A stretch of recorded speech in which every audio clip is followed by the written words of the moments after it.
नमस्कार दोस्तों, आज की इस वीडियो में हम आप लोगों को MS पेंट की पूरी जानकारी देने जा रहे हैं। दोस्तों, MS पेंट को ओपन करने के लिए आपको स्टार्ट बटन पर क्लिक करना है, ऑल प्रोग्राम में जाना है और ऑल प्रोग्राम में एसेसरीज के अंदर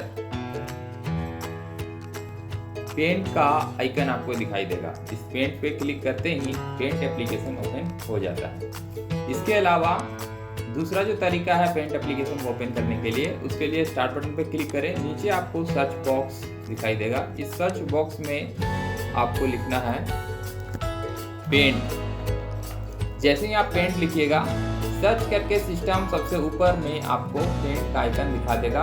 आप एंटर बटन के साथ या माउस के लेफ्ट क्लिक के साथ पेंट को ओपन कर सकते हैं। दोस्तों, पेंट है क्या?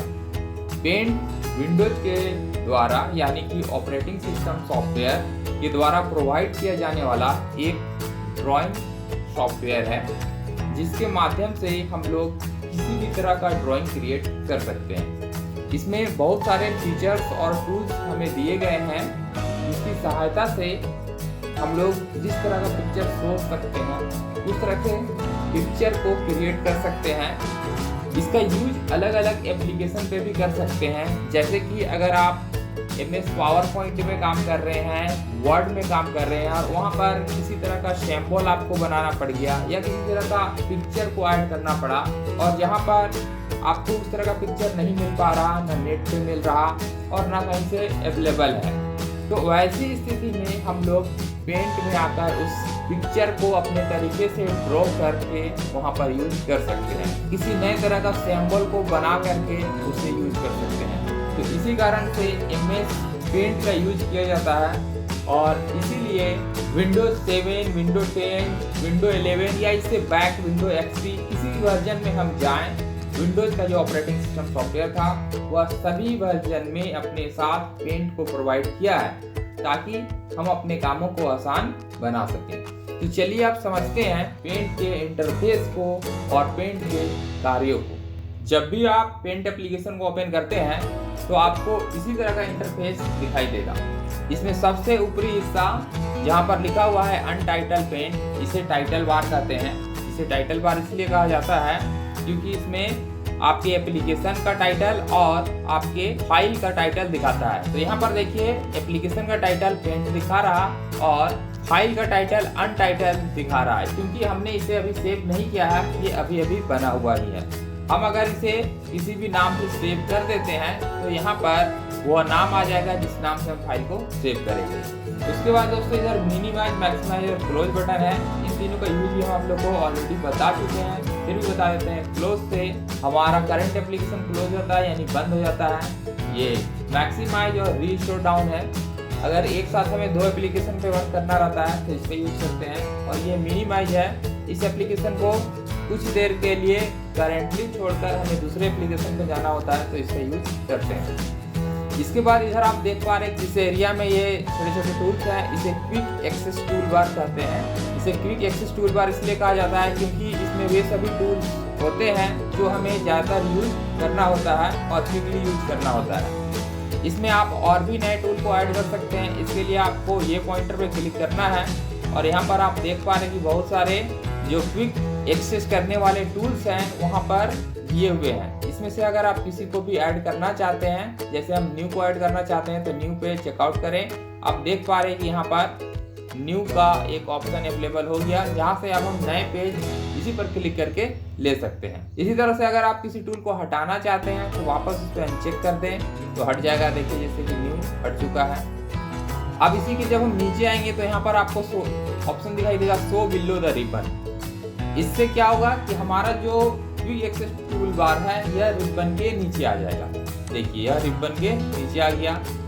वापस हमें इसे ऊपर ले जाना है तो फिर से हम यहाँ पर जाएंगे और शो एबव द रिबन पे क्लिक कर देंगे तो ये वापस ऊपर चला जाएगा। इसमें लास्ट ऑप्शन है मिनिमाइज द रिबन। ये वाला जो पार्ट है जिसमें बहुत सारे आपको टूल्स दिखाई दे रहे हैं, इसे रिबन कहते हैं। तो इस रिबन को आप अगर हाइड करना चाहते हैं तो आप मिनिमाइज द रिबन पे क्लिक करें तो देखिए रिबन हट चुका है यहाँ से। अब आप काम कर सकते हैं। अब आपको टूल्स की जरूरत पड़ेगी तो आप यहाँ पर टैब पे क्लिक कीजिएगा तो ऑटोमेटिक ये अपीयर हो जाएगा। फिर जैसे ही हम उस टूल को लेंगे वो फिर से हाइड हो जाएगा। यदि आप चाहते हैं कि हम रिबन के साथ काम करें तो वापस यहाँ पर आना है और मिनिमाइज द रिबन पे चेकआउट करना है, जिससे कि आपका रिबन वापस आ जाएगा। दोस्तों ये था टाइटल बार की पूरी जानकारी। इसके बाद का जो हिस्सा है जिसमें आपको दिख रहा होम और व्यू, ये वाले लाइन को टैब या मेनू कहते हैं। इसमें ये होम टैब है, इसमें बहुत सारे टूल्स हैं। इसके बाद ये व्यू टैब है और ये तीसरा जो है पेंट टैब है। दोस्तों MS पेंट में डिफ़ॉल्ट रूप से 3 टैब ही अवेलेबल रहते हैं, लेकिन हम जैसे ही टेक्स्ट टूल का यूज करते हैं और टेक्स्ट के लिए हम ड्राइंग एरिया पे क्लिक करते हैं तो एक और टैब टेक्स्ट के नाम से ऐड हो जाता है, जिसमें टेक्स्ट से रिलेटेड कार्यों को हम लोग कर सकते हैं। तो ये याद रखिएगा कि डिफ़ॉल्ट रूप से पेंट में 3 टैब होते हैं, लेकिन टेक्स्ट टूल को ऐड करते ही एक टेक्स्ट टैब भी अपीयर हो जाता है। इस टैब में जब लास्ट में आप आइएगा तो आपको एक हेल्प बटन दिखाई देगा। इस हेल्प बटन से आप पेंट के बारे में अधिक जानकारी प्राप्त कर सकते हैं। देखिए हम जैसे ही पेंट पे क्लिक किए तो पेंट की कुछ जानकारी आपको देने लगा, इसके इंटरफेस की जानकारी देने लगा। आप और भी कुछ जानकारी चाहते हैं जैसे ड्राइंग लाइन, डिफरेंट शेप, तो आप इस पर क्लिक करके जान सकते हैं। देखिए इसके इंटरफेस में 1 2 3 4 से नंबरिंग करके आपको दर्शा रहा, यानी कि 1 पेंट बटन है। ये वाला जो हम आप लोग को अभी बताएं पेंट टैब, इसको पेंट बटन भी कहते हैं। दूसरा है क्विक एक्सेस टूल बार, जो हम अभी आप लोग को बताएं। तीसरा है रिबन, ये वाला एरिया जो ग्रीन पार्ट से दिखा रहा, जो हम आप लोगों को बताए थे कि ये टूल बार है, इस टूल बार को ही रिबन भी कहते हैं। और ये एरिया जिसमें हम लोग ड्राइंग करते हैं इसको ड्राइंग एरिया कहते हैं। इस तरह से यह इंटरफेस की जानकारी आपको दे दिया। आप किसी और टूल की जानकारी लेना चाहते हैं तो उसको भी क्लिक कर सकते हैं, जैसे यहाँ सेट का बता रहा, पॉलीगॉन टूल का बता रहा। तो इस तरह से आपकी मदद हेल्प बटन करता है। अब हम लोग इस टैब के बाद नीचे आते हैं, जिसका नाम हम आप लोगों को बताएं रिबन। और रिबन के बाद है आपका ड्राइंग एरिया, जहाँ पे हम लोग अपने ड्राइंग को क्रिएट करते हैं। और इसके सबसे नीचे स्टेटस बार है। किसी भी एप्लीकेशन का सबसे निचला हिस्सा स्टेटस बार कहलाता है। दोस्तों अब यहाँ पर देखिए क्या क्या आपको शो कर रहा है। ये वाले जगह पर देखिए ये साइलेंट, अभी कुछ भी यहाँ नहीं शो कर रहा, लेकिन जैसे ही हम कर्सर को ड्राइंग एरिया पर ले जाते हैं तो वहाँ पे कुछ डिजिट आपको दिखाई देने लगता है। तो ये हमारे कर्सर के करंट पोजीशन को बताता है कि हमारा करंट पोजीशन अभी कर्सर का क्या है, और यह पिक्सल में दिखाता है। तो यदि हमारा कर्सर इस स्थान पर है तो इसकी लंबाई 283 पिक्सल है और चौड़ाई 86 पिक्सल है। तो ये इसका करंट पोजीशन हो गया। उसी तरह से ये जो एरिया है, हम कोई भी शेप लेते हैं, कोई भी टूल्स लेते हैं तो उसकी जानकारी हमें देता है। जैसे कि हम अभी टेक्स्ट टूल लिए हुए हैं और यहाँ पे क्लिक किए तो देखिए टेक्स्ट टूल की जो एरिया है वो बता रहा 1x1 पिक्सल। उसी तरह से हम जब कोई शेप लेंगे और शेप को ड्रॉ करेंगे तो ये शेप की पूरी लंबाई और चौड़ाई आपको यहाँ पे बता देता है, 430 पिक्सल इंटू 261 पिक्सल। तो ये वाले जो एरिया है यह है 430 पिक्सल का, और यह जो इसकी चौड़ाई है यह है 261 पिक्सल का। इसके बाद नीचे आपको एक और शो कर रहा है, इसमें आप देख पा रहे कि 900 इंटू 510 पिक्सल है। ये किस चीज़ का बता रहा है? यह आपके ड्राइंग एरिया, यानी कि आपका जो ये ड्राइंग पेज है यहाँ से लेकर के यहाँ तक, इसकी लंबाई और चौड़ाई को बता रहा है। 900 पिक्सल इसका ये लेंथ है और ये वाले विड्थ इसका 510 पिक्सल है। तो पेज के लंबाई चौड़ाई को दिखाने का काम करता है ये वाला पार्ट। अब यहाँ पर देख पा रहे हैं आप कि शेप का साइन दिखाई दे रहा। क्यों दिख रहा? क्योंकि हम इसे सेव नहीं किए हैं, और हम यहाँ पर भी आप लोगों को बताए थे कि अनटाइटल लिख रहा है क्योंकि हमने इसे कोई टाइटल नहीं दिया है। तो चलिए अब इसे हम सेव करते हैं और देखते हैं। सेव से हम इसे अभी सेव कर लेते हैं और नाम देते हैं पेंट 1 शेप। अब आप देख पा रहे हैं कि यहाँ पर जहाँ अनटाइटल लिख रहा था वहाँ पे पेंट 1 लिख दिया, यानी कि जो एप्लीकेशन का हम नाम दिए वो नाम यहाँ पर आ गया।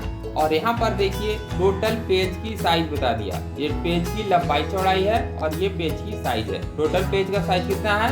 14.5 KB। तो यहाँ पर पेज की साइज दिखाता है। इसी स्टेटस बार में जब लास्ट आप पहुँचिएगा तो यहाँ पर जूम इन और जूम आउट का आपको ऑप्शन देता है। इस एरिया को जूम स्लाइडर कहते हैं, और यहाँ से इस स्लाइड को हम प्लस की ओर ले जाएंगे तो जूम इन होगा, माइनस की ओर ले जाएंगे तो जूम आउट होगा। इसी तरह से आप इस बटन पे, जूम आउट के बटन पे क्लिक करके पेज को छोटा कर सकते हैं और प्लस पे क्लिक करके पेज को बड़ा कर सकते हैं। दोस्तों ध्यान रखिएगा कि इससे पेज का साइज बड़ा या छोटा नहीं होता है, पेज जूम होकर के बड़ा होता है। क्योंकि अगर पेज का साइज बड़ा या छोटा होगा तो यहाँ का डिजिट हमारा चेंज होगा, लेकिन ये जूम हो रहा, देखिए यहाँ का डिजिट चेंज नहीं हो रहा। इस चीज को ध्यान रखिएगा। चलिए, इंटरफेस की जानकारी आपको मिल गई। जब भी हमारा पेज बड़ा होता है, जैसे कि हम पेज को जूम करते हैं तो इधर एक टूल आ जाता है जिससे कि इसे हम ऊपर और नीचे कर सकते हैं। इसे स्क्रॉल बार कहते हैं और ये जिसको पकड़ करके हम अप डाउन कर रहे हैं इसको स्लाइडर कहते हैं। और जब भी नीचे से ऊपर जाइएगा तो पॉपअप कहलाएगा और ऊपर से नीचे आएंगे तो पॉप डाउन कहलाएगा। इसी तरह से लेफ्ट से राइट जाने के लिए भी एक स्क्रॉल बार अपीयर हो जाता है, जिसके जरिए हम लोग लेफ्ट से राइट की ओर चलते हैं और अपने ड्राइंग को देख पाते हैं। तो ये वर्टिकल स्क्रॉल बार है और ये हॉरिजॉन्टल स्क्रॉल बार है।